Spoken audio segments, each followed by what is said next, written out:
My sister's wedding was perfect, until his mother leaned in during the reception and whispered, "Now you belong to us." We laughed at first. It sounded like some kind of old-fashioned joke, the kind of thing a controlling mother-in-law would say in a sitcom. But her eyes weren't joking. The next morning, they showed up at my sister's business with legal documents, and that's when everything began to fall apart. My name is Maya, and I've always been the protector in the family. My younger sister, Lila, is the heart. She's the kind of person who believes in people too easily, who sees the good in everyone even when it's buried under layers of manipulation. She's kind, creative, soft-spoken, never one to raise her voice. But behind that quietness is a girl who built something remarkable. At 19, Lila started her own handmade jewelry business. What began in our tiny garage with beads and wire turned into a boutique brand. She did it all: sourcing, design, branding. I helped where I could, designing her website, helping with shipping, handling customers who tried to lowball her. But it was always her vision, her name on every tag, her dream. Then came Ryan. He swept in like something out of a Hallmark movie. Tall, charming, a little too smooth. He met Lila at an art fair and bought one of her pieces. A week later, he messaged her to say how special he thought her work was. Then came dinners, flowers, long conversations under fairy lights on our back porch. She fell fast. I stayed quiet at first because she looked happy. And after years of watching her work herself, to exhaustion, it was nice to see her smile over something other than a sale. But there were signs. Little things. The way Ryan would interrupt her mid-sentence and translate her thoughts as if she couldn't speak for herself. The way he rolled his eyes when she got excited about a new design. Once, at a family dinner, Lila was talking about expanding to wholesale when Ryan laughed and said, "Or we could just sell the brand to someone who knows what they're doing." Lila laughed too, nervously. I didn't. Then came the introductions. Ryan's family was polished, wealthy. The kind of rich that wears quiet designer labels and sips wine while talking about private schools and real estate portfolios. His mother, Sandra, greeted us with a strained smile and told Lila, "We've been looking forward to having some new blood in the family." She said it like Lila was being recruited into a legacy corporation, not welcomed into a family. Still, Lila was in love. And I wasn't going to be the bitter sister who ruined everything. The wedding was held at a vineyard estate, sprawling with ivory chairs, roses, and silk drapery. Everything looked picture perfect. Sandra had, of course, taken over the planning. What started as Lila's dream wedding slowly morphed into Sandra's production. The color palette was changed from lavender and sage to classic ivory and blush, because lavender is too juvenile. The guest list ballooned with distant family members and business contacts Lila didn't even know. Lila tried to push back. I remember her saying to me a week before the wedding, "I don't feel like it's mine anymore." I told her to speak up, to put her foot down, but she didn't want to cause conflict. "After the wedding," she said, "things will settle." They didn't. At the rehearsal dinner, Sandra rearranged the seating chart without asking and told Lila's best friend, Rachel, that her speech had been cut due to time constraints. Rachel was devastated. Lila was silent. Ryan pulled her aside and said, "Just let my mom have this, babe. It means a lot to her." As if his mother's desires were more important than Lila's wedding. But the real horror started after the "I do." The reception was winding down.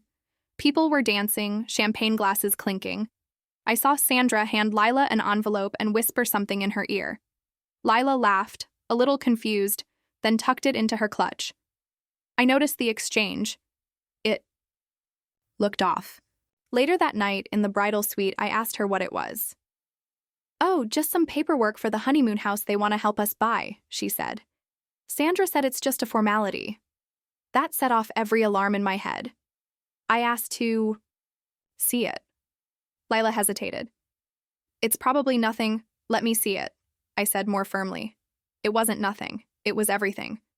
The document was a marital financial agreement disguised as a gift transaction.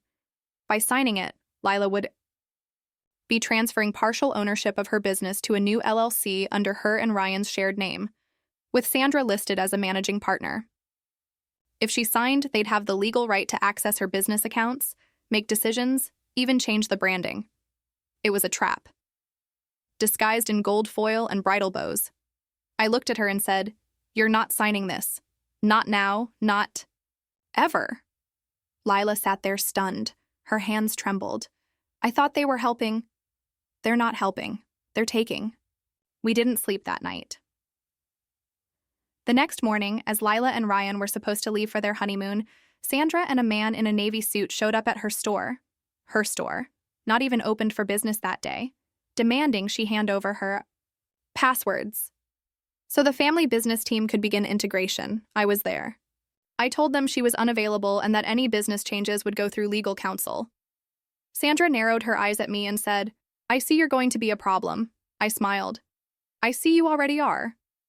That was when Lila realized this wasn't a misunderstanding. It wasn't an overprotective mother-in-law gone too far. This was a coordinated attempt to control her brand, her future, her identity. That night, she sat on the floor of her shop, knees pulled to her chest, and whispered, "Maya, I think I married into something I don't understand." Crouched down beside her and said, "Then let's start understanding it." We pulled up every public business filing under the family's name. What we found chilled us. This wasn't the first time Sandra's family brand had merged with a spouse's business. There was a bakery in Oregon, shut down and absorbed within 8 months of the wedding. A yoga studio in Austin, rebranded and erased from the original owner's name. A small winery in Sonoma, swallowed up and auctioned off. The pattern was unmistakable, charming son. Marriage, merge, control, collapse. They were predators in Prada, and Lila was their next prey, but they didn't expect me. The next week, we met with a lawyer friend of mine, Sabrina, who specialized in small business and intellectual property law. She reviewed everything. "They've been doing this for years," she said. "But this time, we have documentation, and we have a voice." We didn't just stop Lila from signing. We started building our case. Lila stopped taking calls from Ryan's family. Sandra left voicemails laced with thinly veiled threats. Ryan begged her to come home and be reasonable. She told him she needed time to think. What she was really doing? Planning. Sandra thought she had everything under control. She didn't know that the girl she called just a pretty face had steel in her spine, and a sister who didn't play games. By the end of the week, Lila moved out of the house she shared with Ryan and back into our childhood home. I helped her pack her things while she cried into my hoodie. "I really thought they loved me," she said. "They don't love people," I replied. "They love control." That night we sat at the kitchen table, a pile of evidence between us, and made a vow. They wanted to take everything, then they'd better be ready to lose everything too. You'd think a honeymoon would be a time of bliss. But for Lila, it never even began. What started as the most magical day of her life dissolved into a nightmare of control, contracts, and deception.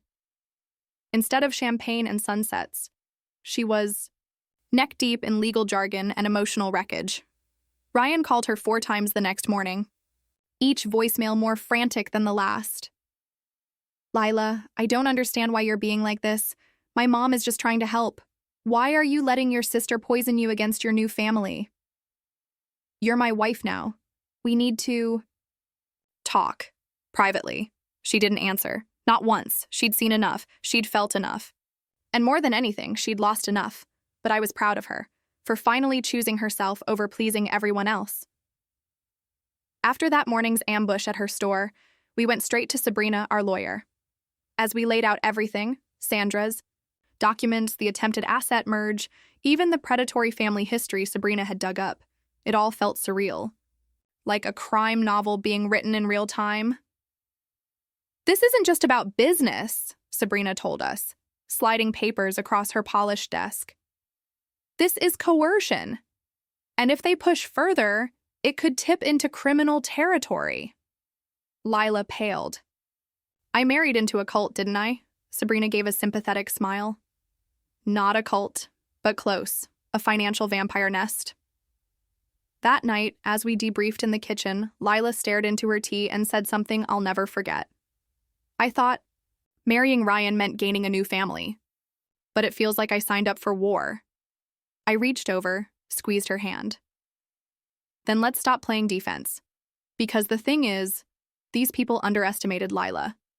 They saw her sweetness as softness, her politeness as permission, and they definitely underestimated me.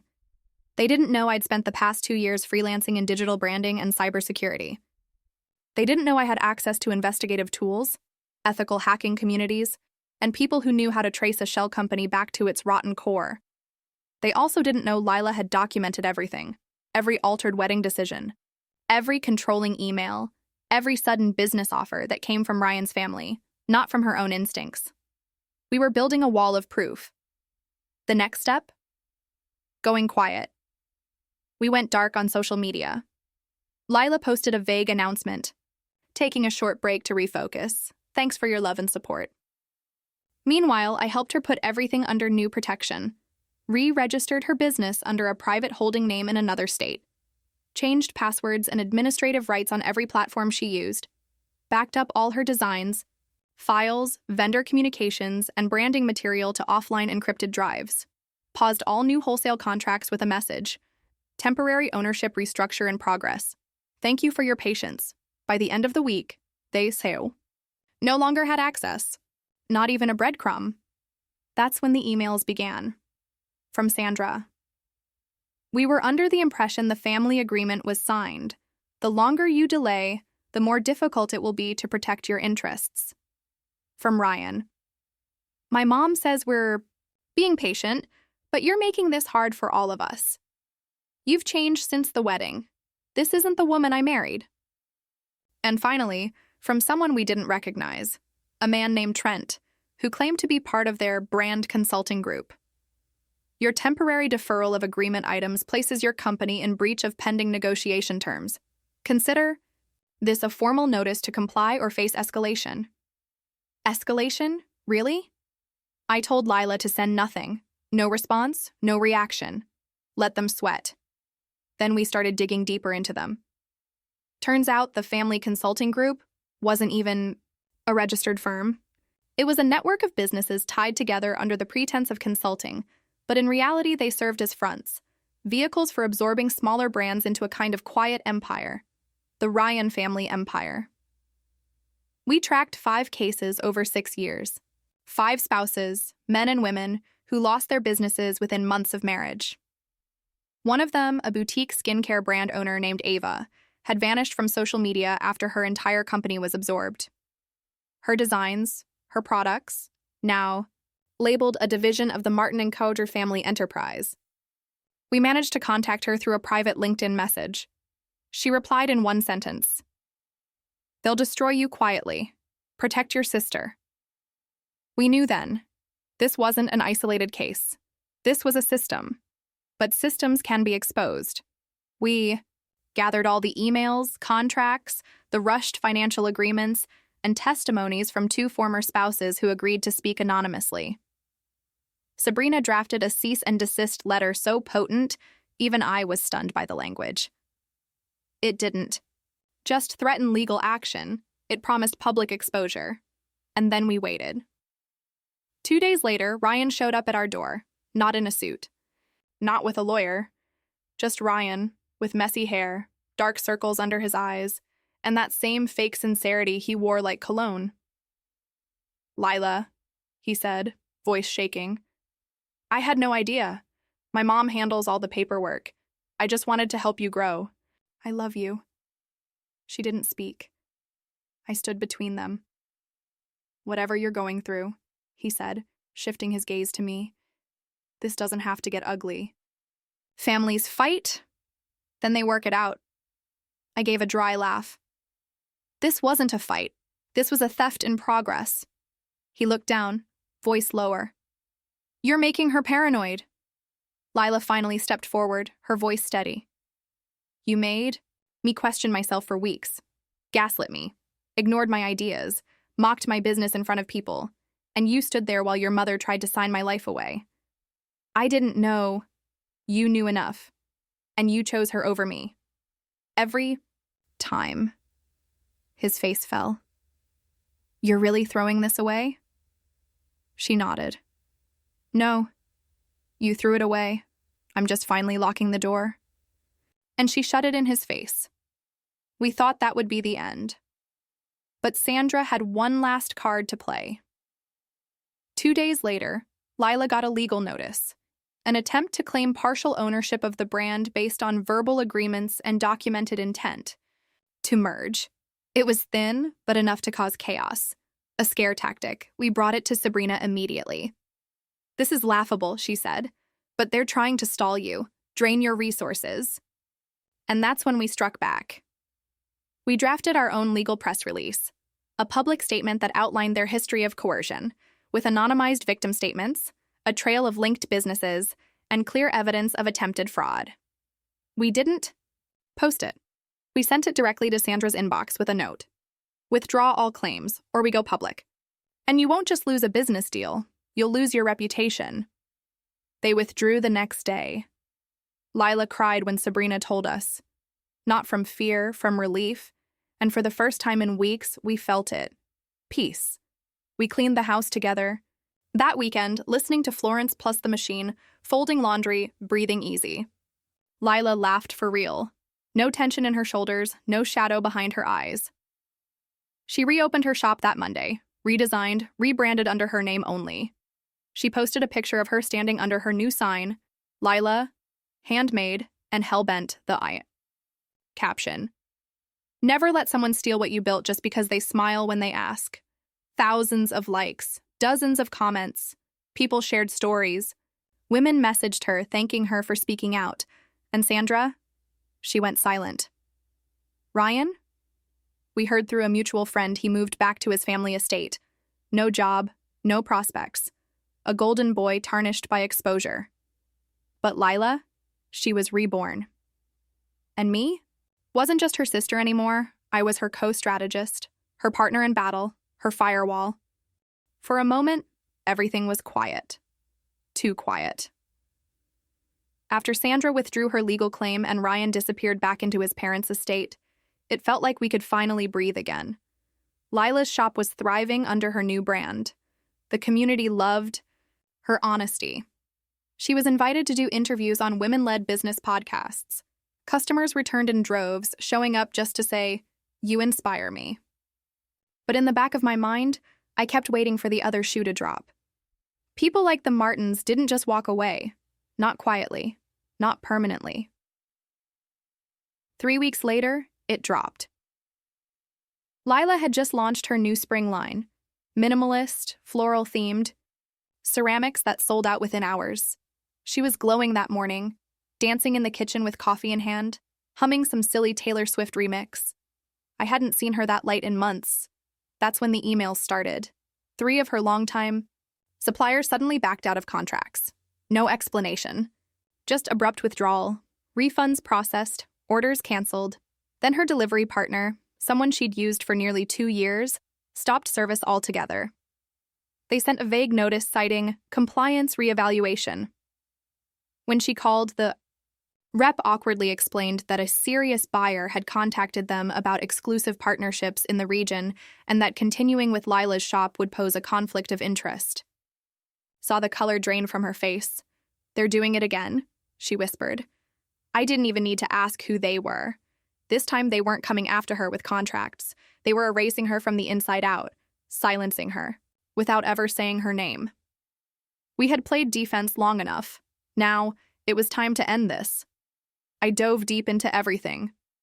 With the help of an old friend who worked in corporate data mapping, we traced the new exclusive buyer that had infiltrated her supply chain.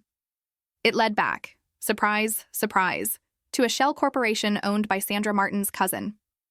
They'd bought minor stakes in multiple shipping and packaging companies just to get to Lila. That's how petty and how calculated they were. But what they didn't know was that I had been preparing for this. While Lila rebuilt her shop, I'd been quietly building something else, a digital documentary, a visual expose. It was raw, emotional, and ruthlessly factual. It told the story of how families weaponize wealth, how women-led businesses get targeted, how Lila almost lost everything simply because she trusted the wrong people. And it wasn't just about her anymore. We interviewed 2 of the former spouses who had been manipulated out of their brands. One of them, a woman named Ava, the same who had warned us, finally agreed to go on record. Her voice shook during the interview, but she spoke clearly. They charm you, then they isolate you. And before you know it, your company is theirs, your ideas are theirs, and you're just a name in the past. Lila didn't want revenge for attention. She didn't want pity or to go viral. She wanted to protect other women from what happened to her. To show what manipulation looked like when it wore expensive suits and smiled during toasts. We released the documentary online, quietly. No dramatic trailer, no announcement. Just a simple title. I married into a business empire. They tried to erase me. Within hours, it spread like wildfire. Female founders, business groups, and independent creators began sharing it. Podcasts asked Lila for interviews. TikTok creators made reaction videos. Reddit threads blew up dissecting every frame of the video. People weren't just shocked. They were angry, and they wanted justice. Reporters reached out to the Martin family for comment. They declined, of course. But silence didn't protect them anymore. Their PR team released a weak statement about misunderstandings and personal disputes. But the damage was done. Their consulting empire? Blacklisted. Partnerships ended overnight. Articles came out exposing other cases. Former employees of the Martin family business broke NDAs to confirm patterns of behavior. But the most satisfying moment came 2 weeks later. Lila received an email from one of the supplier companies that had dropped her. The subject line was simple. Our deepest apologies. We made a mistake. Turns out they had terminated her contract under pressure from Sandra's cousin, who had misrepresented his authority. They fired him. And they offered Lila a premium contract to return. Lila declined. Gracefully. She didn't want to rebuild using people who had dropped her the moment things got hard. She was ready to go further, on her own terms. And that's when she told me her next plan. I'm launching my own supplier network, she said, eyes sparkling. For women like me, artists, creators, anyone who got screwed over by big partnerships, she wasn't just protecting herself now. She was building a lifeboat for others. With some help from Sabrina and a few startup consultants, she created Foundry Circle, a vendor platform where independent brands could connect with ethical shippers. Packaging suppliers, designers, and retailers. No predatory contracts. No hidden clauses. Just transparency and support. When she launched it, she cried. I cried. Hell, Sabrina cried too, because this wasn't just a comeback. It was a quiet revolution. Months passed. The Martins faded from public favor. Ryan, last we heard, was still figuring things out. His LinkedIn said he was consulting in the wellness space, which was code for avoiding accountability. And Sandra, well, she went radio silent. Her public appearances stopped. Her social media accounts vanished. The empire she tried to build on other people's backs had finally crumbled. And Lila? She stood taller, stronger, a storm in a silk dress. One evening, as we watched the sunset from her shop rooftop, our new ritual, she looked over at me, smiling. I used to think marriage was the finish line. Like, if you found the right person, everything else would fall into place. I nodded. And now? Now I know that loving yourself isn't the finish line. It's the start. And if someone ever asks me to dim that love for their comfort, they're not my person. I wrapped my arm around her, proud beyond words. And just like that, the story came full circle. She had married into a family that tried to steal her name, her future, and her light. But she didn't just survive it. She rewrote the ending, and it wasn't about revenge. Not really. It was about reclaiming her voice and using it, loudly, to protect the next woman who might be told, "You're just emotional," when she senses danger. Because now, that woman would hear Lila's story first, and she'd know better.